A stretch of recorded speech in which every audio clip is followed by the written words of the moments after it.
자, 16페이지 등기사항이라고 나오는 부분, 등기할 사항.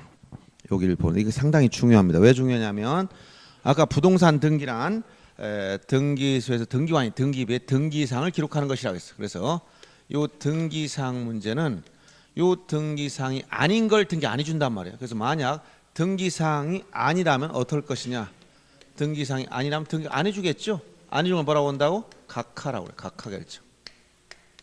각하결정한다. 등기 거절한 걸 뭐라고? 각하결정. 등기사항일 때만 등기해줘. 등기사항이 아니면 각하해. 그런데 각하할 때는 반드시 이유를 대야 돼. 이유가 법정됐어. 등기법에 이 법에 보면 29조에 11가지를 열거하고 있다. 이 중에서 제일 중요한 것 중에 하나는 이유. 이유가 뭐냐? 이게 바로 사건이 등기할 것이 아닌 때, 등기할 것이 아닌 경우야. 이 문제가 연결됐어. 이 각하사유. 요 각하사유. 요 각하사유와 연결돼서 이건 시험에 아주 자주 나오는 겁니다. 그리고 만약 등기사항이 아닌데 등기해줬다면 뭐냐? 이걸 간과 잘못 봐서 등기를 실행해줬다. 등기를 실행했다. 그럼 이 등기는 효력이 있느냐? 아무 효력이 없어. 그래서 이걸 뭐라고 한다? 이것은 첫째 당연무효의 등기다. 당연무효다. 당연무효라면 더하냐? 등기관이 직권으로 말소한다. 직권말소 요 문제 나와. 직권말. 그러니까 결국 말소 등기에서 직권의 말소 문제가 연결됐어. 그리고 이해관계인은 말소해달라고 뭐 할 수 있다? 이의 신청할 수 있다. 이렇게 연결됩니다. 그러면 등기사항 문제는 여기서 등기사항 앞에서 여기서 나왔지만 이게 바로 어디서 요 각하사유 중 2호 연결됐고 그 다음에 어디 직권 말소 문제와 연결돼서 3번 언급되게 돼 있어요. 그래서 이게 상당히 중요하다 이런 얘기를 해주는 거예요. 예를 들어서 여러분 책에서는 각하사유로 가면 이걸 어디를 잠깐 나중에 보셔야 되냐면 104페이지 한번 펴보시면 각하사유가 104페이지 책을 잠깐 펴보세요. 사건이 등기할 것이 아닌 때 규칙 52조에 하면 또 10가지 정도 언급하고 있는데 거기 104페이지에 밑에 박스 안에 사건이 등기할 것이 아닌 때 내용이 또 부연 설명되어 있지? 요 문제가 연결되어 있단 말이에요. 그리고 간관 등기 효력에 대해서는 105페이지에 보면 1호, 2호에 대해서는 당연무효의 등기로서 직권 말소된다 이 말이 거기 나와. 1번에 관할위반 등기 사건이 등기할 것이 아닌 경우 105페이지 큰 4번 간관 등기 효력에서 나오지. 양가로 1번 1호인 관할위반 2호인 사건이 등기할 것이 아닌 경우 등기사항이 아닌 경우 요걸 말하. 이거는 간과관 등기는 당연무효이기 때문에 이의 신청하고 만약에 이가 없으면 직권 말소된다. 뒤에 또 어디 가면 나올까? 말소 등기에 가면 또 나오겠지. 말소 등기 예를 들어서 말소 등기라 하면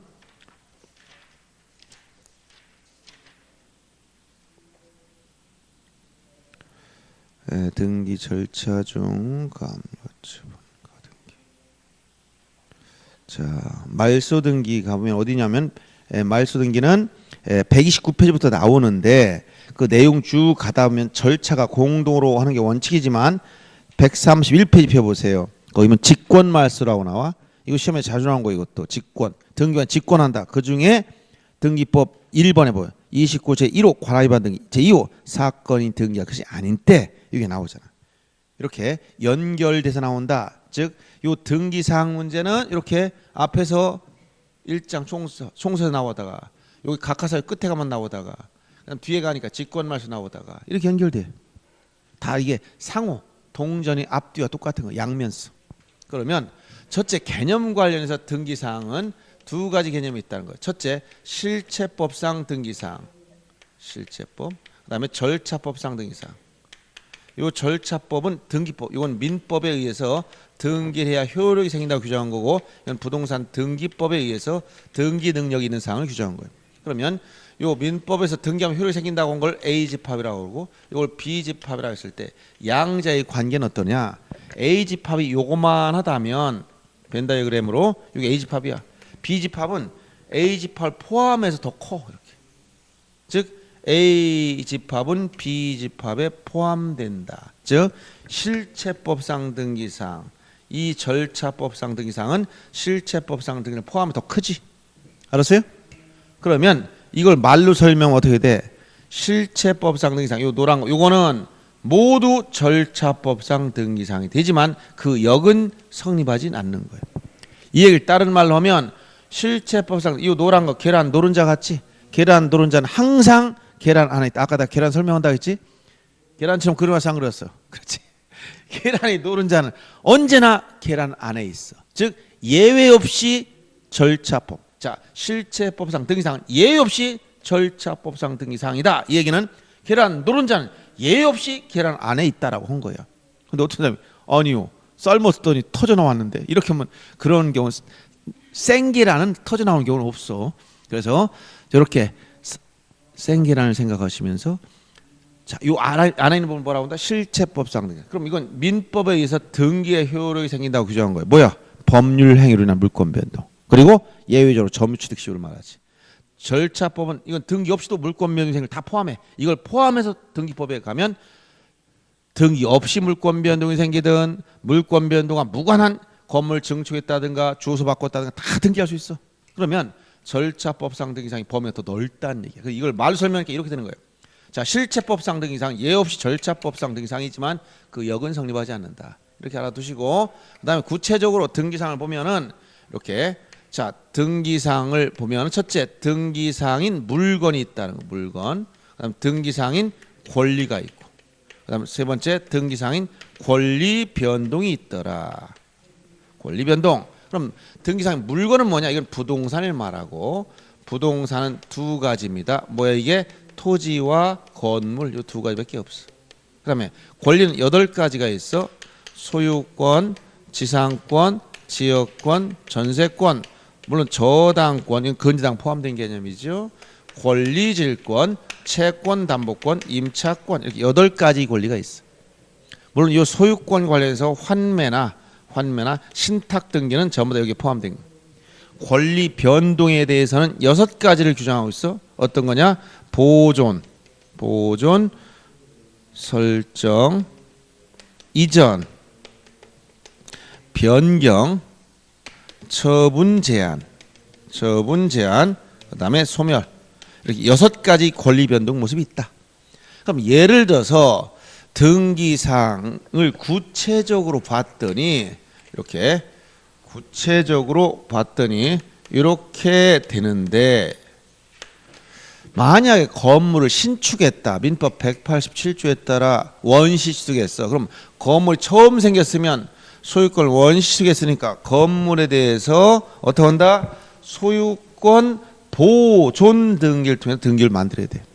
이 건물 팔았어요. 건물에 소유권 이전 등기를 해야 돼. 원인이 매매냐, 상속이냐, 수용이냐, 유증이냐, 진정명의 회복. 이 원인별로 나눠지는 거예요.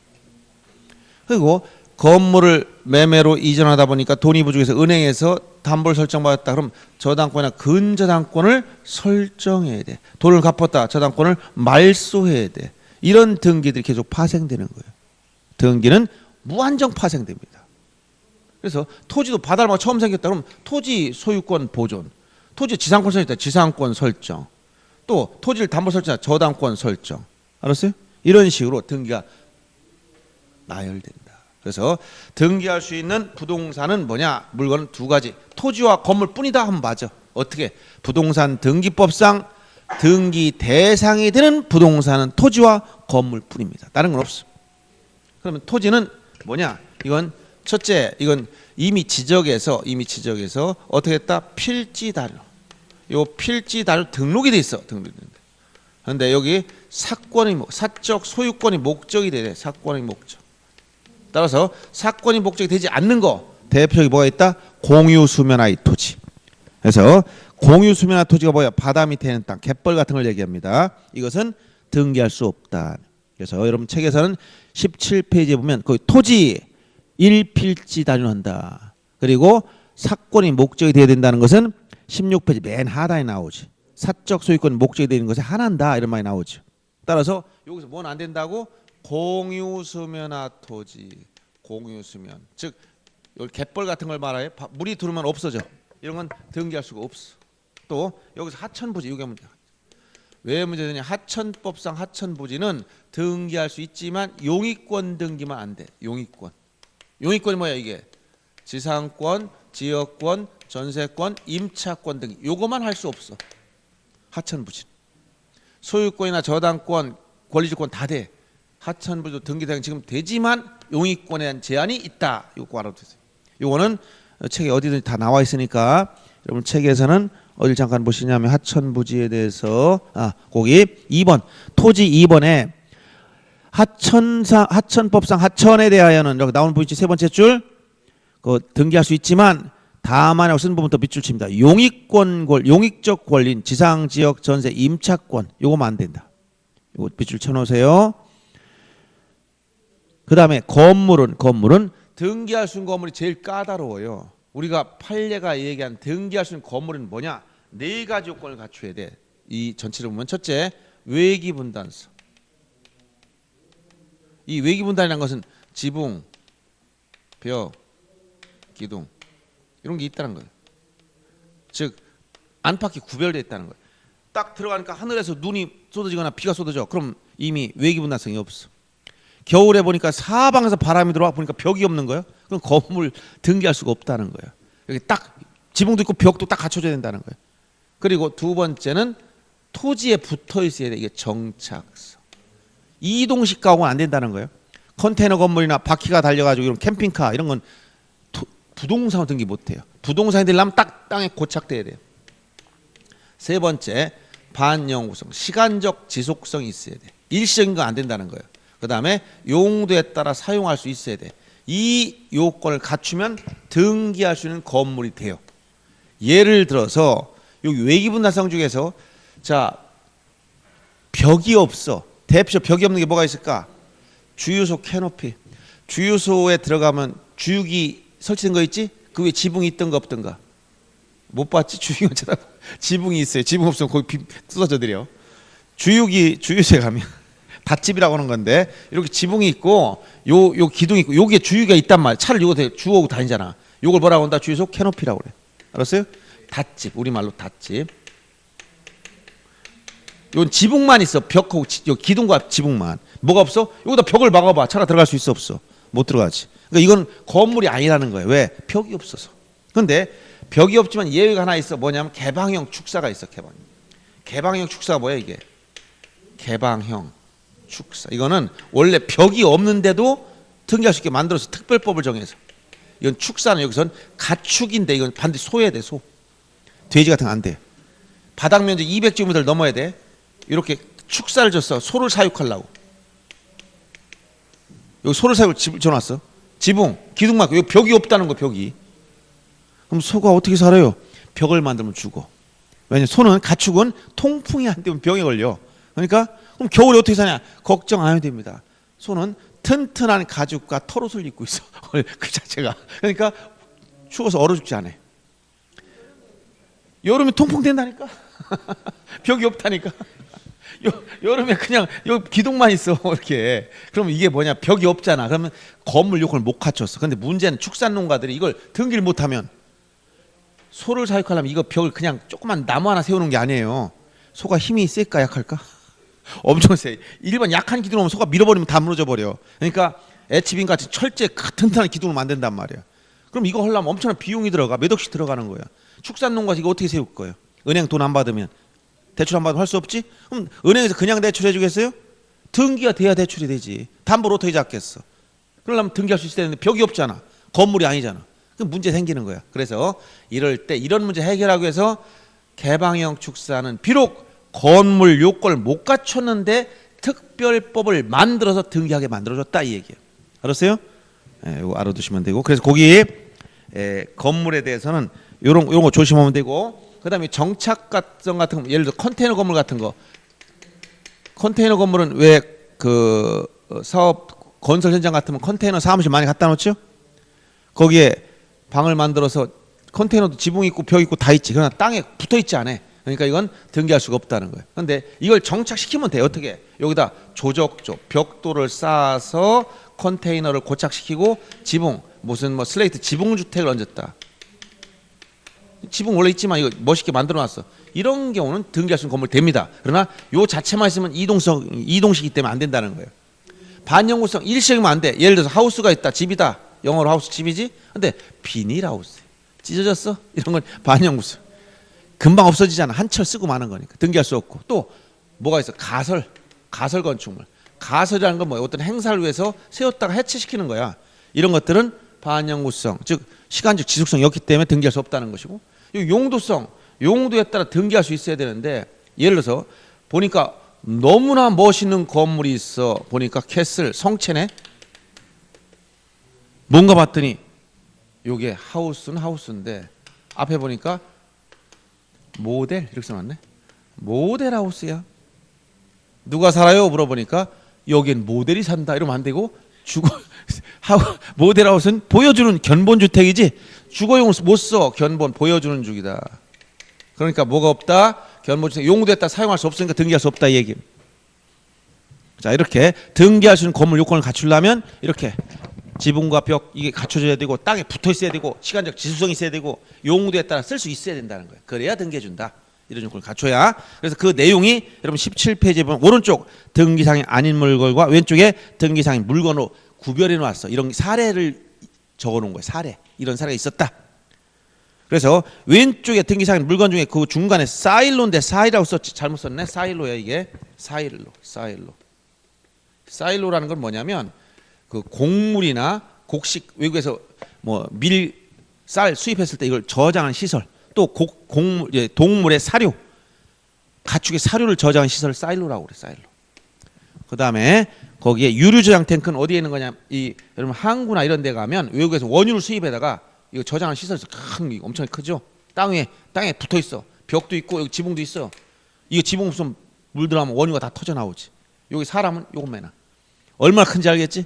여기 이 유류 저장 시설이야. 이걸 뭐라고 한다? 유류 저장 탱크. 벽과 지붕 다 땅에 붙어 있다.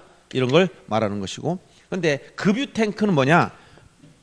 주유소에 가면 땅 속에다 이렇게 뭐 묻어놨어. 이런 걸 뭐라고 한다? 급유 탱크. 이건 독립적으로 등기할 수 있는 건물이 아니라는 얘기. 그래서 거기 유류 저장 탱크. 근데 또 비각이라는 게 있네. 비각.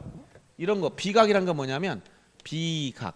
비석을 보호하기 위해 지은 집. 이건 집각자야. 비석을 보호하기 위해서 지은 집이다. 그러네. 그럼 비석을 보호 집을 짓까요?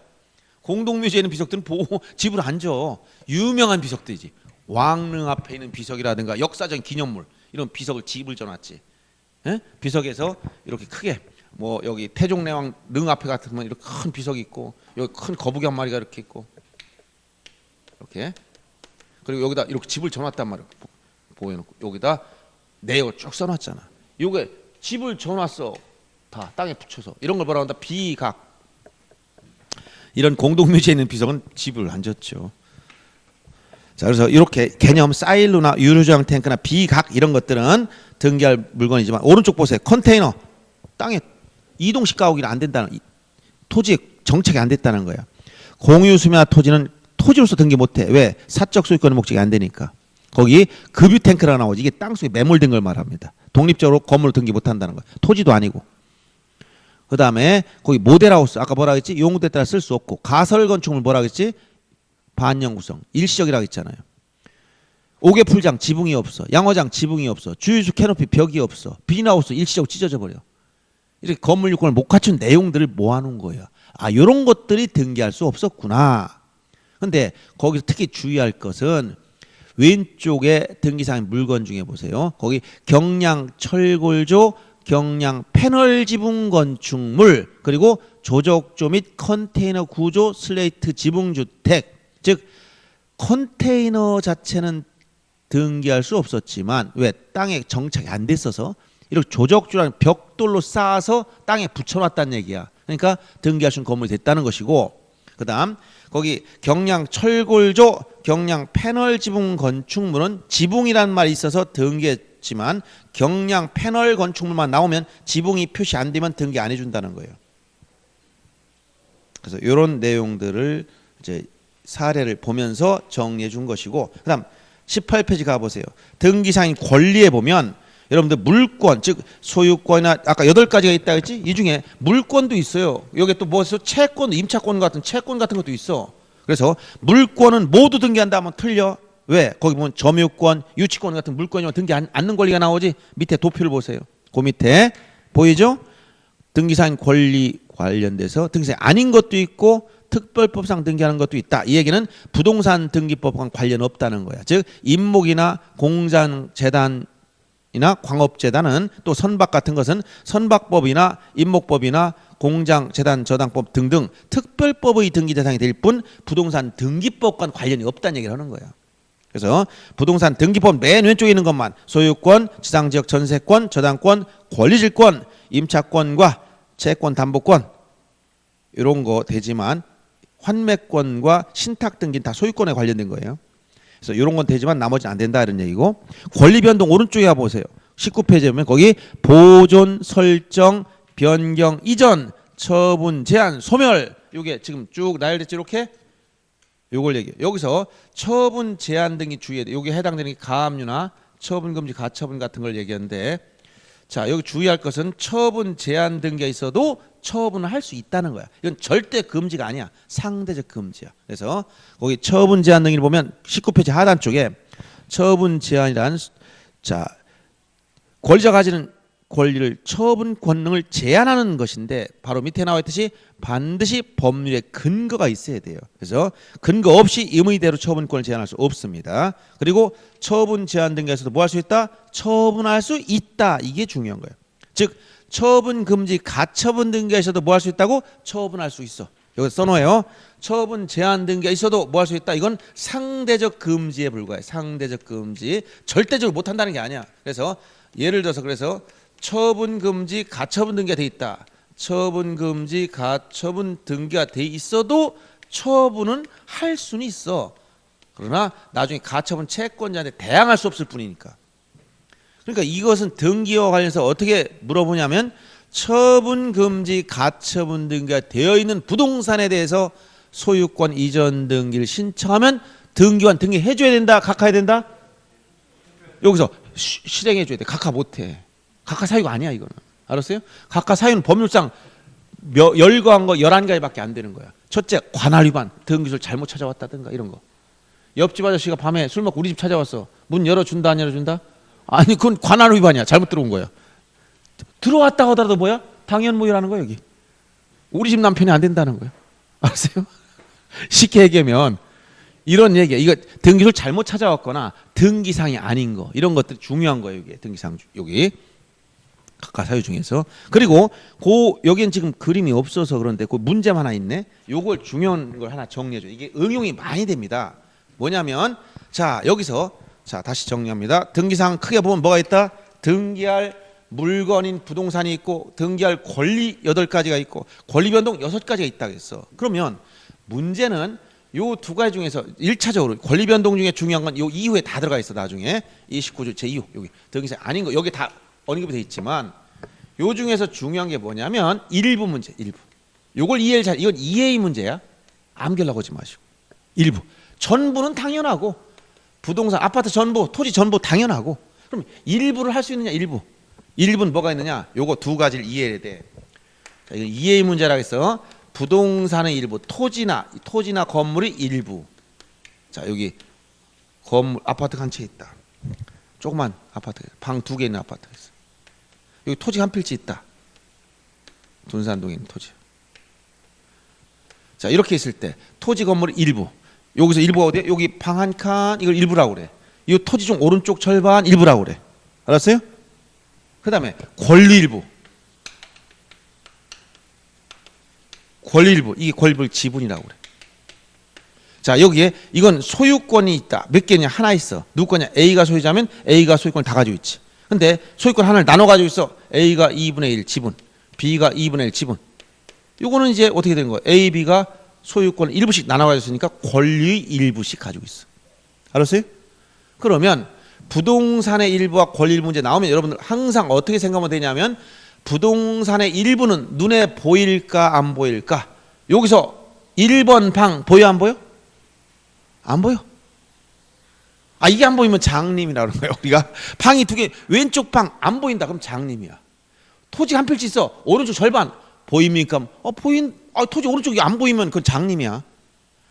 남들이 다 보이는 걸 안 보인다고 하면 안 돼. 자, 부동산의 일부는 눈에 보인다, 안 보인다? 보여. 보이면 뭐 할 수 있냐? 사용수익이 돼. 용익물권과 임차권 설정할 수. 용익물권이란 거 어떤 거? 지상권, 지역권, 전세권 등기하고 임차권 등기가 되는 거예요, 이거는. 근데 권리일부 지분. 자, 2분의 1 지분이 보입니까? A 소유권의 2분의 1 지분. 보입니까? 안 보입니까? 이건 안 보여, 정상에. 이거 보이면 일반인이 아닌 특수능력자를 우리가 불러줍니다. 남들이 못 보는 걸 본인만 본다고 주장하는 사람이 가끔 있어. 그런 사람 공부하지 말고 다른 일을 하는 게 맞아. 카드를 가지고 보여준다든가 뭐 이런 거 있죠 요새? 예? 아, 그게 아니라 등기부를 보라는 얘기가 아니고 지분이 목적물이 보이냐고 물어봤어. 방 한 칸 보였어, 안 보였어? 보였어. 2분의 1 지분은 보여, 안 보여?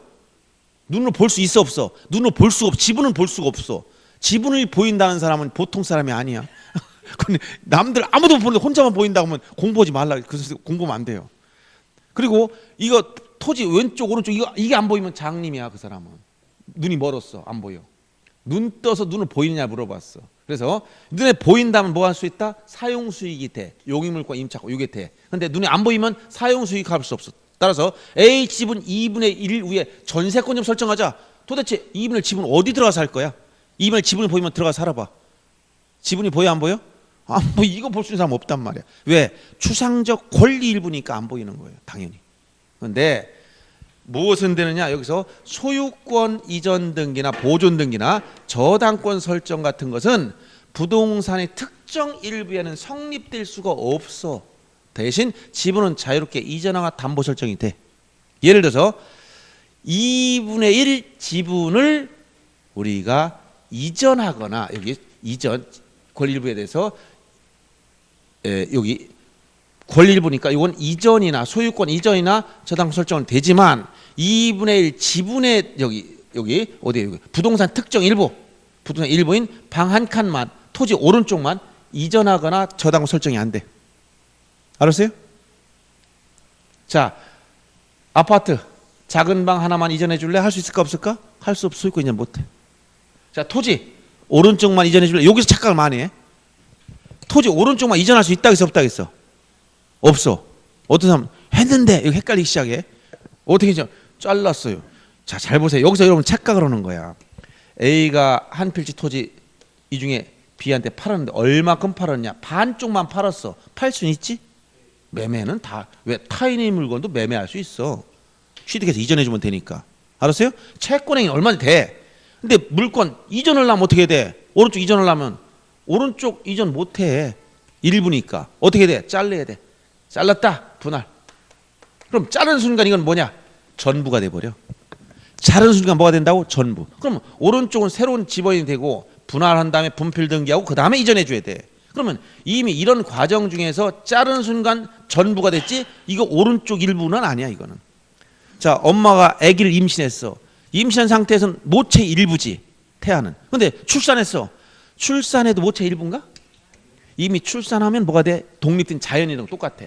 토지도 한 필지 일부일 때는 이거 이전할 수 없지만 이게 한 필지 부동산 일부니까 자르는 순간 전부가 돼버린 거야. 그래서 항상 부동산의 일부는 소유권 이전이나 저당권 설정이 안 된다는 거예요. 알았어요? 조심하시고 여기서 이전 요건 이전성을 전제로 해서 어떤 개념이 나오냐? 소유권이나 저당권이 이 문제는 이전할 수 있느냐 문제니 가압류나 처분금지 가처분 경매 기입 등기 가등기 문제는 다 이전성을 전제로 하는 거야. 이전할 수 있어야 되는 거야. 그러니까 방 한 칸만 부동산의 일부를 이전할 수 소유권 이전할 수 없으므로 방 한 칸만 가압류할 수도 없고 처분금지 가처분할 수도 없고 경매 기입 등기 안 되고 소유권 이전 가등기도 못해. 오른쪽만 가등기하겠다 이거 안 된단 말이야. 저거는 같은 개념이라는 거야. 그럼 여기서 여기 안 되는 걸 신청하면 어떡하냐? 여기 안 되는 이걸 신청했어. 예를 들어서 지분 자 아파트 2분의 1 지분에 전세권 좀 설정해 주세요. 신청했다. 못하지. 또 여기 방 한 칸만 소유권 이전해 주라. 또는 은행에서 2억짜리 아파트니까 5천만 빌렸으니까 우리 집 베란다만 저당권 설정해달라. 이런 거 안 된단 말이야. 안 되는 걸 신청했다면 등기 안 해줍니다. 이런 거 안 해줘. 안 해줄 때 어떻게 한다? 29 제2호 사건이 등기할 것이 아니기 때문에 각하된다. 알았어요? 요 원리를 잘 이해해야 돼. 부동산 일부냐 권리 일부냐, 부동산 일부냐 권리 일부냐. 알았어요? 아주 중요한 개념입니다. 그러면 18페이지 보세요. 18페이지. 거기서 그 아래 문제 한번 보세요. 토지 일부에 대한 저당권. 이건 뭐야? 부동산 일부지? 저당권 설정할 수 있다 해서 없다 해서 안 된다 했지. 자, 다시 한번 부동산 일부 저당권 안 된다 했지. 아파트 베란다만 저당권 설정해 주세요. 토지 반쪽만 해주세요. 이거 할 수 없어. 왜? 저당권은 전체의 가치를 지배하는 거야. 전체 전부를 목적으로 하는 거야. 그럼 토지 일부에 대한 지역권. 이건 되지? 일부 부동산 일부지? 용의권 되는 거야. 토지 일부에 대한 지상권 용의권 되지? 토지 일부에 대한 전세권 부동산 일부니까 전세권 용의권 되죠? 건물 일부에 대한 전세권 부동산 일부니까 되는 거예요. 그러니까 여러분 눈에 보이느냐 안 보이느냐 살펴보라니까. 자, 부동산 일부 눈에 보인다. 눈에 보이면 뭐가 된다? 사용수익이 된다. 권리 일부 눈에 안 보인다. 사용수익할 수 없다. 여기서부터 출발하면 돼. 그러면 문제 해결됩니다. 이건 나중에 합병 제한 문제와 하필 제한 문제와 다 연결되는 거예요. 이미 지적에서 합병 제한서 열 때 설명했어. 잘 봐두시고. 그래서 요 등기사항은 여러 가운데 응용이 많이 되고 요거 간단하지만 기본 원리를 잘 이해를 하셔야 됩니다. 이해를 잘 하시라. 그 다음에 뭐 나머지 등기와 물권 변동과 관계 뭐 이런 건 이런 민법 시간에 다 나오는 거니까 넘어가고 22페이지 펴 보세요. 등기 효력. 등기 효력은 총 6가지 효력을 봐둬야 돼. 그래서 거기 권리 변동적 효력, 즉 물권 변동적 효력이나 대항력이나 추정적 효력, 그 다음에 넘어가면 큰 제목만 보세요. 후등기 저지력, 점유적 효력, 순위 확정적 효력. 25페이지 큰 제목에 나와 있지? 이게 등기 효력이야. 그러면 참고로 등기 효력이란 여기서 다시 써볼게요. 등기의 효력이란 효력을 기준으로 나누면 종국 등기하고 예비 등기로 나눠져요. 예비 등기 속에 뭐가 있냐면 여기 가등기가 있어요. 가등기. 그러면 무엇이 종국 등기냐고 물어보면 가등기가 아닌 게 종국 등기다 그러면 돼요. 알았어요? 그러면 등기의 효력이 문제됐을 때 이거는 무슨 등기 효력을 말하느냐? 다른 말이 없으면 요 종국 등기 효력. 요걸 말하는 거예요. 요 예비 등기 가등기는 별도로 가등기 효력을 따로 물어봐요.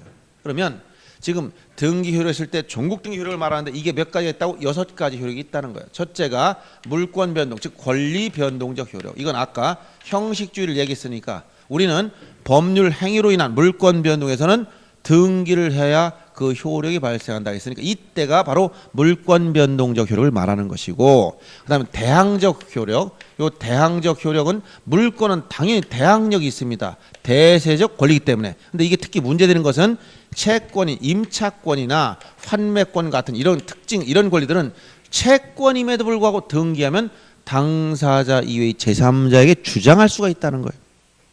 채권은 누구끼리 주장하는 거야? 에? 당사자 간에. 무슨 얘기인지 알겠어요? 물권은 누구에나 주장할 수 있어. 무슨 얘기인지 알겠어요? 내가 이 아파트를 가지고 있어. 누구한테 이건 내 아파트에 주장이 된단 말이야. 그런데 채권 여러분이 옆 사람한테 10,000원 빌렸어.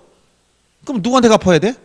빌린 사람한테 갚아야지 뒷사람한테 갚는 게 아니란 말이야. 특정인과 특정이 간의 문제가 보다 채권 관계. 물권은 대세 누구에나 주장할 수 있다는 거야. 그래서 이런 대항적 효력 관련해서 채권이지만 임차권이나 환매권은 등기하면 당사자 이외의 제3자한테 주장할 수 있다. 이걸 대항적 효력이 있다 이렇게 얘기한단 말이에요. 그 다음에 점유적 효력. 이건 개념만 알아도 되는 거예요. 점유적 효력이라고 했어. 여기서 점유적이라는 건 뭐냐? 점유한 것과 같은 이런. 알았어요? like. 점유한 것 같은. 점유한 것 같은 그런 효력이죠. 점유가 뭐야? 점유. 살고 있는 거. 그러면 여러분 지금 자동차를 점유하고 있어? 차 끌고 왔다면 자동차 점유하고 있어 지금? 그 점유를 민법 시간에 배웠어 안 배웠어요? 사실상 지배하고 있는 게 점유야. 여러분 지금 책 점유하고 있어 안 하고 있어? 하고 있잖아. 이게 사실 지배하고 있어. 자동차 점유하고 있어 안 하고 있어? 하고 키를 가지고 여러분 있잖아. 조정하고 있잖아. 점유하고 있는 거야 그게. 사실상 지배하고 있는. 여러분 집에 문 닫고 나와 집을 여러분 점유하고 있는 거지? 사실상 지배하고 있잖아. 키를 다 여러분 가지고 관리하고 있잖아. 그러면 자, 점유한 것과 같은 효력이 나온다는 것은, 자, 여러분들 민법 시간에 취득시효 배웠어 안 배웠어? 취득시효 말 들어봤어 안 들어봤어? 취득시효. 점유취득시효라는 말 들어봤어요? 부동산의 점유취득시효는 요건이 어떻게 되던가요? 점유취득시효. 예? 민법에 보면 250조,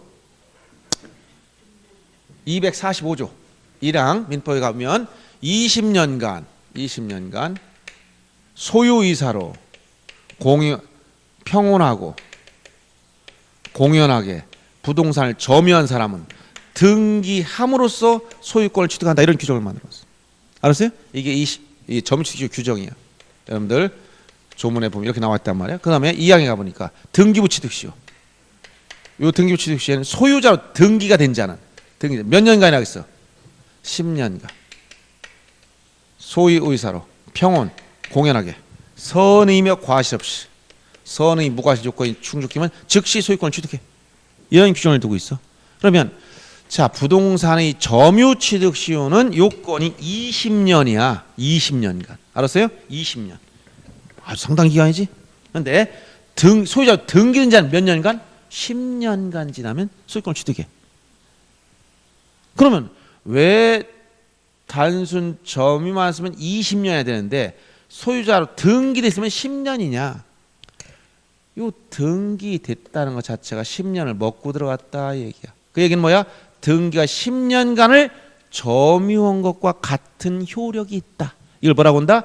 점유적 효력. 어디에? 등기에 부동산을 모은 것 같은 점유한 것과 같은 효력이 주어진다. 이걸 다른 말로 취득시효의 기간을 단축시켜버렸다. 단축시키는 효력이다. 이렇게 설명할 수도 있어요. 알았죠?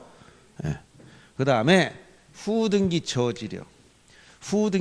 또 하나 후등기 저지력은 뭐냐? 뒤에 나오는 후등기를 막는 저지하는 효력이 있다. 이걸 형식적 확정력이라고 그래요. 형식적 확정력. 그래서 후등기 저지력 내 형식적 확정력이라는 것은 껍데기만 남아서도 효력은 있다. 쉽게 얘기하면 원래 실체법상은 무효라면 아무 효력이 없어. 민법상 무효의 등기는 아무 효력이 없는 거예요. 처음부터 효력이 없는 거. 알았어요? 무효? 취소는 일단 효력이 있다가 취소권 행사하면 소급해서 효력이 없어지는 거. 이런 민법 시간에 다 배우는 거예요. 그러면 무효의 등기는 어떠냐? 무효의 등기. 껍데기 남아있다는 거예요. 알았어요? 그래서 만약에 전세권 설정했을 때 등기부에 이렇게 전세권 설정해가지고 전세권자가 전세권 설정해서 전세권의 물권을 가지고 있어. 전세금 1억짜리. 근데 얘가 전세권 기간이 끝나버리면 용익물권 존속기간이 만료면 이거 소멸하는 거예요. 그러면 전세권 용익물권에서 전세권자가 용익물권으로서 존속기간이 끝났다. 그럼 무효가 됐어. 그럼 이건 어떻게 돼? 얘가 돈 받아 나갔으면 끝났지. 근데 등기부에 뭐가 있어? 남아있잖아. 뭐가 남았어? 껍데기가. 빈 껍데기 남아있지. 이게 무효의 등기, 효력이 없는 무효의 등기인데 남아있단 말이야. 그러면 소유자가 예를 들어서 갑소유 부동산에 대해서 A가 전세권자 있는데 얘가 기간 끝나 나갔어요. 근데 갑이 다시 또 이걸 요 B한테 전세권 설정할 수 있느냐? 못해. 무효인 등기지만 요게 말소가 안 되고 있으면 요 밑에 등기를 못하게 이걸 막고 앉아 있어. 이게 후 등기를 막는다. 왜? 껍데기.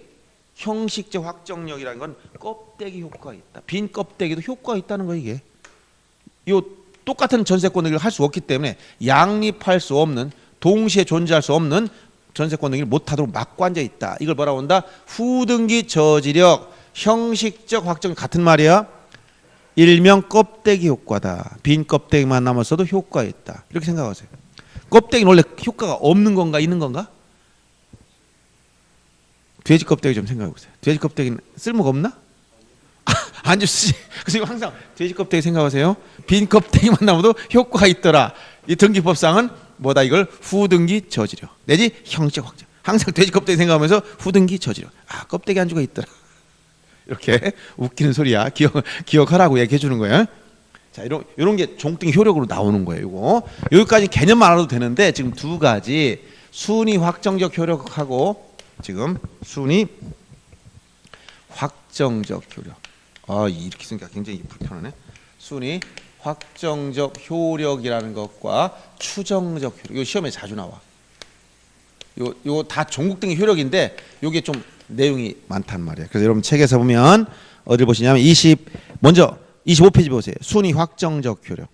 순위 확정적 효력은 핵심은 거기 의 두 번째 나와서 동일, 즉 같은 부동산에 관하여 등기한 여러 개의 권리 순위를 따질 때 법률에 다른 규정이 없으면 등기의 전후에 의한다. 이게 무슨 얘기냐? 자, 그럼 다른 규정이 있는 걸 하나 보여야 되는데 순위 확정적 효력이라는 것은 등기한 동일 부동산, 같은 부동산, 이 부동산 하나 있어. 이 하나의 부동산에 여러 개의 권리가 있다는 거야. 그래서 권리는 등기부 갑구에 또 어디 을구에, 갑구는 뭘 쓴다 했지? 소유권에 관한 사항. 을구는 소유권 이유의 권리. 여기 소유자 A, 여기 가압류권자 있다. 소유권 가압류 B. 여기 가봤더니 1순위 전세권자가 있다. 2순위 저당권자가 있다. 이런 식으로 여러 번 권리가 있어. A도 소유권자, 가압류권자, 전세권자, 저당권자. 등기한 권리, 같은 부동산에 여러 개의 권리가 있으면 순서를 어떻게 정하느냐, 이 얘기야. 이게 바로 순학적 효력. 같은 부동산에 대한 등기한 권리 순위는 어떻게 따진다 해서 거기 조문 내용이 첫째 법률에 다른 규정이 없으면, 이 얘기는 법률에 다른 규정이 있으면 이게 우선이고, 하나 있어 등기법 유일하게 하나 61조 이하.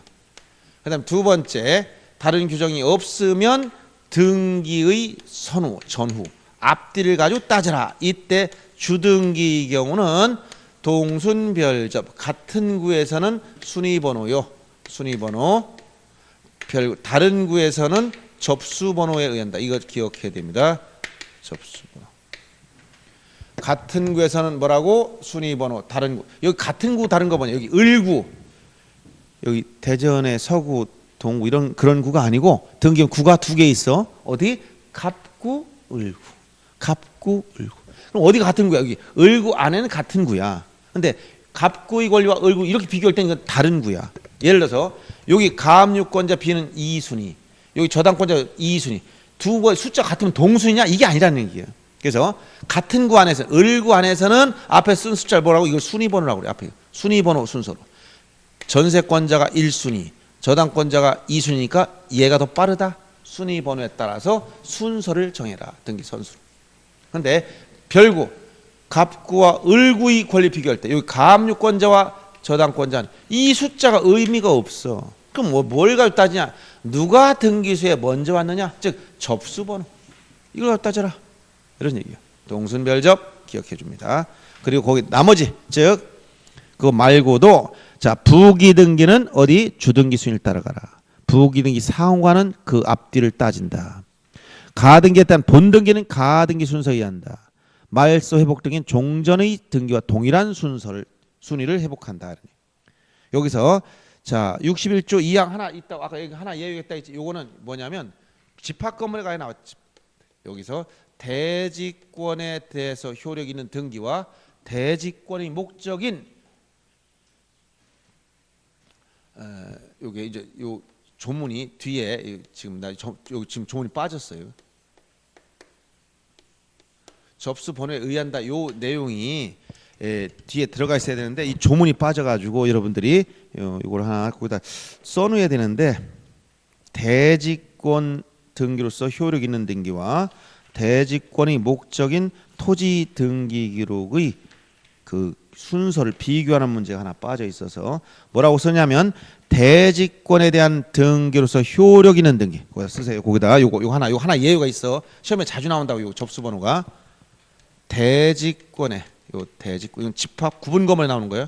대지권에 대하여, 대지권에 대한 등기로서, 대지권에 대한 등기로서, 대지권에 대한 등기로서 효력이 있는 등기와 대지권에 대한 등기로서 효력이 있는 등기와 여기다 대지권의 목적인 토지 등기 기록, 대지권의 목적인 토지 등기 기록 중 해당구, 목적인 토지 등기 기록의 해당구에 한 권리 순서를 따져. 권리 순위는 접수 번호에 의한다라는 특별 규정 하나 있어. 그래서 요런 말이 나오면 요걸 순위번호 바꿔 많이 내기 때문에 요 부분을 조심해야 돼. 접수번. 대지권에 대한 등기로서 효력이 있는 등기와 대지권이 목적인 토지 등기로 해당 구한 권리 순위는 접수번호에 의한다. 이게 법 61조 2항 다른 규정이 하나가 딱 있다는 거예요. 알았어요? 대지권에 대한 등기로서 효력 있는 등기와 대지권이 목적인 토지 등기 기록 중 해당 구한 등기 순서는 접수번호에 대한 예외가 하나 딱 있어. 저걸 알아두시고 이걸 뭐라고 한다? 요걸 순위 확정적 효력에서 요거 법률에 다른 규정이 있으면 이걸 따라가고 요게 없으면 이걸 따라간다. 그래서 요 내용이 주등기 경우 동순별접 지금 방금 봤던 것 중에서 자 가등기는 자 첫째 부기등기는 주등기 순위를 따라가고 부기등기 상호가는 그 선우에 의하며 가등기에 본등기 했을 때 이 본등기는 가등기 순위를 따라간다. 순위를 따라가고 말소 회복등기 같은 이런 회복등기는 말소 정 종전 순위를 회복한다. 말소 전의 종전의 순위, 요 종전의 순위를 회복한다. 이런 내용들이 들어가 있죠. 이게 순위 확정 효력 문제고, 그다음 추정적 효력을 보세요. 추정적 효력. 추정적 효력은 여러분들이 시험에서 이것도 많이 나옵니다. 어디냐면 23페이지 펴 보시면 22페이지 하단부터 나왔지. 추정적 효력 굉장히 길어. 뭐라고 나왔어요? 어떤 등기가 있으면 그 등기와 상하는 권리관계, 실제 권리관계가 존재하는 추정, 거기다 권리관계 추정 밑줄.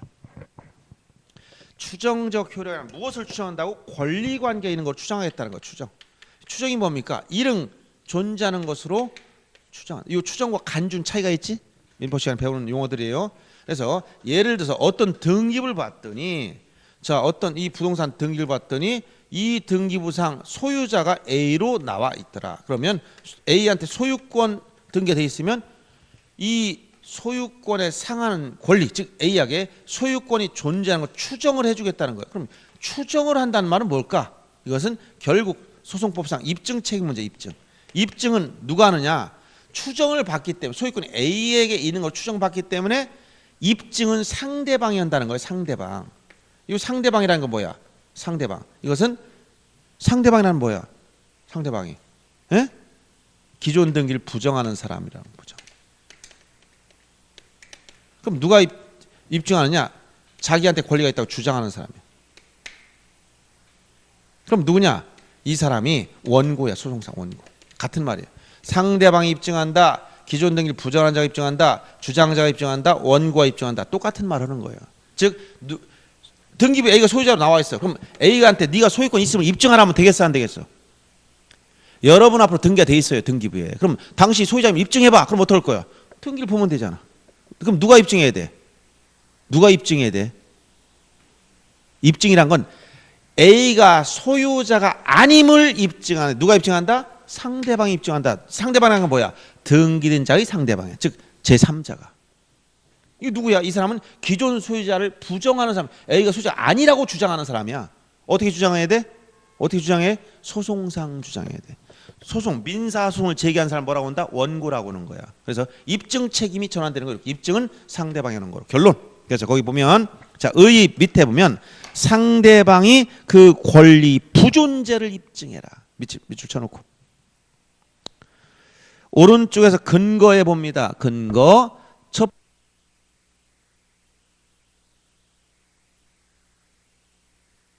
학설 판례가 인정해주는 명무인정이 없지만 학설 판례 인정하고 그 두 번째 학설 판례가 인정한다. 그 다음에 다만 등기된 부동산에 대한 점유 추정이 배제된다. 요 말도 같이 놔두고 요거는 무슨 얘기냐? 등기된 부동산에 대한 점유 추정력이 배제된다. 자, 등기된 부동산은 이건 무슨 얘기냐면 여러분들이 점유 추정이라는 거, 점유 추정이라는 게 뭐예요? 점유 추정. 민법상 점유 추정이라는 것은 점유자가 점유물에 대해서 행사하는 권리는 적법하게 보유한 거로 추정한다는 규정이에요. 무슨 얘기인지 알겠어요? 여러분들이 만약 지금 볼펜, 펜 들고 있지? 그걸 점유하고 있지? 점유자가 그 점유물에 대해 행사한 권리는 어떻게 추정해 준다고?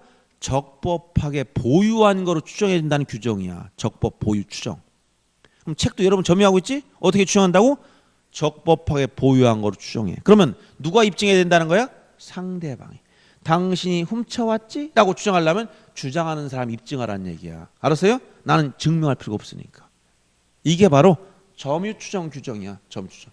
점유자가 점유물에 대해 생산 권리는 적법하게 보유한 걸 추정한다. 그런데 이 점유라는 건 뭐야? 이건 동산의 공시 방법이잖아. 그렇죠? 그럼 부동산은 무엇으로 공시할까? 등기로 공시해. 그럼 등기에 뭐가 있다는 거야? 지금 추정적 효력이 있다는 거야. 지금 여기 추정적 효력.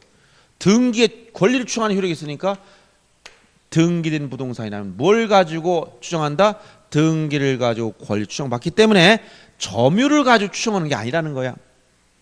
이해돼요? 좀 어려운 말인가? 좋아. 그러면 봐. 내가 우리 집이 있어. 내 집이 지금 여러분 사는 집이 있지? 뭐 일단 그 집을 내 거라고 생각해. 내가 등기된 집이 있어. 등기가 내 이름으로 등기됐어. 그러면 등기가 된 사람은 적법한 권리가 아니고 추정받아. 무슨 얘기인지 알겠어요? 그런데 만약에 그 등기를 된 부동산을 내가 학원에 오나 문 열어놓고 왔어. 잠그는 걸 까먹고 왔어. 그랬더니 도둑놈이 들어가서 앉아있어. 그래서 도둑놈이 뭐라고 주장한 거야? 이 부동산 내가 점유한 사람이니까 점유적법 추정규정에서 내가 적법한 보유자 추정받는다. 그럼 되겠어 안 되겠어? 여기서 뭐가 추정된다고? 등기. 알았어요? 등기된 부동산 뭐가 권 추정해 준다고? 요 등기가 권 추정하는 거야. 소유자 등기 있으면 등기된 자가 추정받기 때문에 누가 입증해야 된다? 소유권이 없다고 주장하는 사람. 이걸 뭐라고? 상대방, 부정하는 자, 주장자, 원고가 입증하라 이 얘기. 결론. 그다음 거기 근거에서 그걸 봐두시고요. 추정력에 관련된 거기 인정되지 않는 거 몇 개 밑줄 칩니다. 첫째, 예비 등기는 가등기 밑줄 치고. 가등기는 보세요. 여기서 자, 가등기는 종국등기 아니야. 이 추정력은 어디다 지금? 이건 종국등기 효력이야. 여기. 그러니까 가등기 예비등기니까 추정력이 없어. 이런 얘기예요. 그다음에 거기 보면 사자, 죽은 사람 명의. 그다음 허무인이라는 가공인물을 얘기해요. 가공인물. 존재하지 않은 사람. 이런 추정이 없다는 것이고, 그다음 표제부는 권리와 관련이 없지. 갑구나 을구가 권리를 등기한다고 했지. 그러니까 표제부 등기 추정이 없다는 거야. 그다음 추정의 범위에서 첫째, 거기 절차적법 밑줄. 다음 페이지에 권리적법 밑줄. 그다음 중요 판례와 관련해서 동그라미 3번에 보면 원인적법 추정. 판례는 원인도 추정이 미친다. 여기까지 밑줄. 자, 중요 판례 세 번째 3번에 판례는 원인적법 추정. 여기까지 밑줄 치면 돼요. 그게 무슨 얘기냐면 추정력이 미친 범위를 물어보면, 자, 추정력이 미친 범위. 자, 이건 범위 문제. 추정력이 미친 범위는 크게 이렇게 나눠진다는 거야. 물리적 범위. 물적 범위하고 인적 범위로 나눠지는데, 인적 범위로 물적 범위는 첫째가 권리적법 추정. 이렇게 나와. 권리적법. 어떤 부동산에 대한 권리자로 등기가 돼 있으면 그에 상하는 권리 관계가 이런 존재하는 거 추정된다. 이런 얘기야. 두 번째는 등기 절차에서 등기관이 형식적 심사했지만 절차를 심사했기 때문에 절차도 적법한 절차에 따라 이루어진 걸 추정한다. 이런 얘기고, 세 번째가 아까 뭐라고? 판례에 따르면 원인적 법추. 이건 학설 대립이 있어서 판례에 따르면 이렇게 된 거예요. 등기 원인에도 적법한 걸 추정받는다. 왜냐하면 원인 증명 정보를 나중에 보면 다 제출해야 돼요. 등기할 때. 인적 범위는 직접적인 계약 당사자 간, 요 당사자 간에도 미치고, 두 번째 제3자에 대한 관계에도 미친다. 이렇게 얘기하는 거예요. 요게 추정미친 범위, 요 물적 범위, 인적 범위를 얘기하는 건데, 권리적 법, 절차적 법, 원인적 법, 판례에 따르면 당사자 간, 제3자에도 미친다. 이렇게 정리해 주는 거예요. 범위. 자, 그래서 추정력과 관련된 것 중에서 그런 몇 가지 중요한 표현들 다 얘기했고요. 다만 거기서 여러분들 주의할 게 뭐냐면 24페이지에 2번 거기 보면 소유권 보존 등기 문제를 잘 보세요. 거기 보존 등기도 종국 등기물로 추정이 인정된다. 근데 어디에 인정되느냐? 원시 취득 사실을 인정하는 거예요. 원시도. 그런데 신축 건물에서 원시 취득 사실이 아닌 것이 밝혀지면, 즉 자기가 건물 신축한 것이 아니라고 밝혀지면 추정력은 깨진다. 이걸 잘 알아두세요. 누가 입증하는 이때는 상대방이 입증하는 게 아니라 명인 측이 입증해라. 맨 마지막 줄. 명인 측. 이게 무슨 얘기냐? 이것만 오늘 끝냅니다. 2시까지 해서. 자, 건물 신축했어. 했는데 이걸 B한테 팔았어요.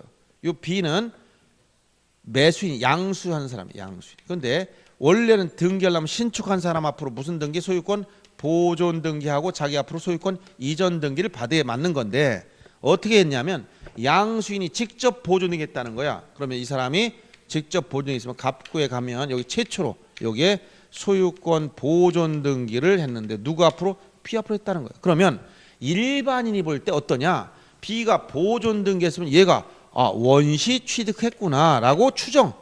원시 취득 사실 추정을 해준다. 왜? 보존 등기는 원시 취득하는 거니까. 그런데 양도인이 양도 사실 부인해. 이거 매매 계약이 해제됐다. 양수인은 아니다. 나는 적법하게 이전 받았다고 주장해. 이때 이 양도인과 양수인의 주장이 공통점 뭐냐? B는 내가 원시 취득이 안 왔다고 자백하고 있는 거예요. 즉 자기 취득한 게 신축한 게 아니라 나는 샀다고 주장하고 얘는 판 사실이 없다고 주장한단 말이에요. 이렇게 되면 어떻다? 원시 취득 사실이 아니라는 것이 밝혀졌으므로 추정력이 깨졌어. 그럼 추정이 깨지면 어떡하냐? 명의자가 얘가 입증하라. 자기가 적법하게 인수 받았음을 양수 받았음을 입증하라는 거예요. 원래 추정이 되면 누가 입증한다? 등기인장 입증할 필요가 없어. 상대방이 입증하는 거예요. 알았어요? 네. 요 얘기를 하는 거야. 그 판례가 자주 언급된다 이 얘기입니다. 자, 여기까지 해서 종국 등기 효력까지 봤어요. 여기까지. 오늘 등기 효력, 종국 등기 효력 알았어요? 어떤 거? 아까 물권 변동적 효력, 그다음 대항적 효력, 점유적 효력이 뭐라고? 취득 시효기간 단축시키는 효력, 후등기 효력 내지는 형식적 확정력. 이거 뭐라고? 껍데기 효과. 돼지 껍데기 생각에 대해 순위 확정적 효력, 그다음에 추정적 효력. 이 6가지 뭐라고 한다? 종국 등기 효력이라고 얘기하는 거예요. 아셨죠? 여기까지 하겠습니다. 자, 여러분들 이제 설 잘 세시고 2월 달에 볼 겁니다. 2월 다음 주 휴강이라서 아마 세법이 쉰다고 그 다음에 또 공시법 하니까 격주로 왔다 갔다 할 때 또 공시법 가져야 또 세법 가지면 안 돼요. 알았죠? 자, 수고하셨습니다.